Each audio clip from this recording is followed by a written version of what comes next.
Parmi tous les peuples de la terre, Dieu, dans sa souveraine liberté, en a choisi un pour en faire son confident d'abord, son ambassadeur ensuite. C'est dans ce sens que l'on parle de l'élection d'Israël, non au sens de votation, mais au sens de choix délibéré. Encore faut-il préciser qu'il ne s'agissait pas encore d'un peuple à proprement parler.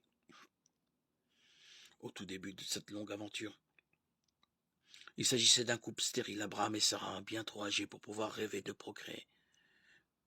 Mais Dieu en avait ainsi décidé et la descendance promise au patriarche a vu le jour. Une descendance consciente de bénéficier à tout jamais de ce choix gratuit de Dieu. Méditant sur cette expérience unique, le livre du Deutéronome prête à Moïse des paroles émerveillées. Est-il arrivé quelque chose d'aussi grand? A-t-on jamais connu rien de pareil?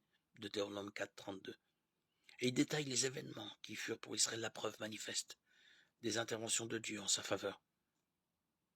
Est-il un peuple qui ait entendu comme toi la voix de Dieu parlant du milieu du feu? Est-il un Dieu qui ait entrepris de se choisir une nation, de venir la prendre au milieu d'une autre?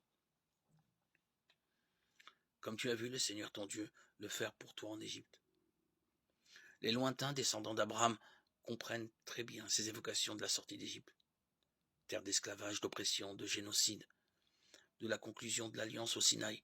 Vous serez mon domaine particulier parmi tous les peuples. Vous serez pour moi un royaume de prêtres, une nation sainte. Exode 19, 5, 6. Du don de la loi.